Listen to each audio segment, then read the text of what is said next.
নমস্কার, শিক্ষা সেতু পোর্টালের উপর একটি টিউটোরিয়াল ভিডিওতে আমি আপনাদের সবাইকে স্বাগত জানাচ্ছি। এই ভিডিওতে আমি আপনাদের দিকে দেওয়ার চেষ্টা করব প্রয়োজনে শিক্ষা সেতু পোর্টালে কিভাবে টিচার প্রোফাইল এক স্কুল থেকে অন্য স্কুলে ট্রান্সফার করে নিয়ে যাওয়া যায়। আসুন ভিডিওটি আমরা শুরু করি। তো এর জন্য প্রথমে শিক্ষা সেতু পোর্টালটি খুলতে হবে, তারপর লগইন সেকশনে গিয়ে স্কুল লগইন করতে হবে। যে স্কুল থেকে টিচার প্রোফাইল ট্রান্সফার করতে চাইছেন সেই স্কুল লগইন করতে হবে। লগইন করে নেওয়ার পর স্কুলের ড্যাশবোর্ড খুলবে। স্কুলের ড্যাশবোর্ড খুলে যাওয়ার পর স্ক্রিনের বাম পাশে লক্ষ্য করতে হবে একটি অপশন পাবেন টিচার অ্যান্ড স্টাফ, এই অপশনে ক্লিক করতে হবে। নিচে আরো কয়েকটি অপশন খুলে যাবে, একটি অপশন পাবেন টিচার অ্যান্ড স্টাফ লিস্টিং, এই অপশনে এবার ক্লিক করতে হবে। সাথে সাথে ডান পাশে নতুন করে এই পেজটি খুলবে। যদি উপরে লক্ষ্য করেন তাহলে দেখবেন লেখা আছে টিচার অ্যান্ড স্টাফ লিস্টিং। নিচে লক্ষ্য করলে একটি টেবিল পাবেন, আর এই টেবিলে পার্টিকুলার স্কুলে থাকা সকল শিক্ষক শিক্ষয়িত্রীদের নামের তালিকা আপনারা দেখতে পাবেন। এবার এই লিস্ট থেকে পার্টিকুলার টিচারের নাম খুঁজে নিতে হবে যার প্রোফাইল ট্রান্সফার করতে চাইছেন। নাম খুঁজে নেওয়ার পর সেই পার্টিকুলার টিচারের নামের একেবারে ডান পাশে চলে যেতে হবে এবং অ্যাকশন এই কলামে লক্ষ্য করতে হবে। দেখবেন লেখা আছে সিলেক্ট অ্যাকশন, এই দেখুন লেখা আছে সিলেক্ট অ্যাকশন। এবার এই অপশনে ক্লিক করতে হবে। তারপর নিচে আরো কয়েকটি অপশন খুলবে, একটি অপশন পাবেন লেখা আছে ট্রান্সফার, এবার এই অপশনে ক্লিক করতে হবে।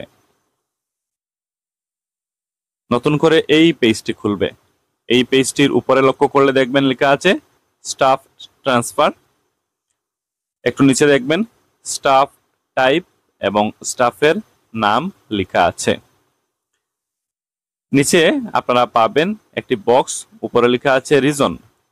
তো এই যে স্টাফ এর যে প্রোফাইল ট্রান্সফার করতে চাইছেন বা স্টাফ ট্রান্সফার করতে চাইছেন তার কারণ নিচের এই বক্সে লিখে দিতে হবে, সম্পূর্ণ আকারে বিস্তারিত আকারে লিখে দিতে হবে। তারপর ডিস্ট্রিক্ট সিলেক্ট করে নিতে হবে। এখানে ক্লিক করলে লিস্ট খুলে যাবে। এই লিস্ট থেকে ডিস্ট্রিক্ট সিলেক্ট করতে হবে যে ডিস্ট্রিক্টে পার্টিকুলার টিচারের প্রোফাইল ট্রান্সফার করতে চাইছেন। তারপর ব্লক সিলেক্ট করতে হবে, ক্লিক করলে লিস্ট খুলবে, লিস্ট থেকে ব্লক সিলেক্ট করে নিতে হবে। তারপর ক্লাস্টার সিলেক্ট করতে হবে, ক্লিক করলে লিস্ট খুলে যাবে, লিস্ট থেকে পার্টিকুলার ক্লাস্টার সিলেক্ট করে নিতে হবে। সবশেষে স্কুল সিলেক্ট করতে হবে, এখানে ক্লিক করলে লিস্ট খুলে যাবে। সিলেক্টেড ক্লাস্টারে যে যে স্কুল আছে সব স্কুলের নামের তালিকা এখানে চলে আসবে। যে পার্টিকুলার স্কুলে পার্টিকুলার টিচারের প্রোফাইল ট্রান্সফার করতে চাইছেন এই লিস্ট থেকে পার্টিকুলার স্কুলটি সিলেক্ট করে নিতে হবে। নিচে দেখুন লেখা আছে আপলোড ট্রান্সফার অর্ডার, এই অপশনে ক্লিক করে ট্রান্সফার অর্ডারটি আপলোড করে দিতে হবে। এক্ষেত্রে মনে রাখতে হবে file type allowed, JPG, JPEG, PNG, PDF. তো এই ফাইলগুলো আপলোড করা যাবে। এক্ষেত্রে মনে রাখতে হবে ম্যাক্সিমাম ফাইল সাইজ এখানে বলে দেওয়া হয়েছে 5 MB। তো ম্যাক্সিমাম ফাইল সাইজ 5 MB, এই জিনিসটি মনে রাখতে হবে। তো আপলোড ট্রান্সফার অর্ডার এই অপশনে ক্লিক করে ট্রান্সফার অর্ডারটি আপলোড করে দিতে হবে।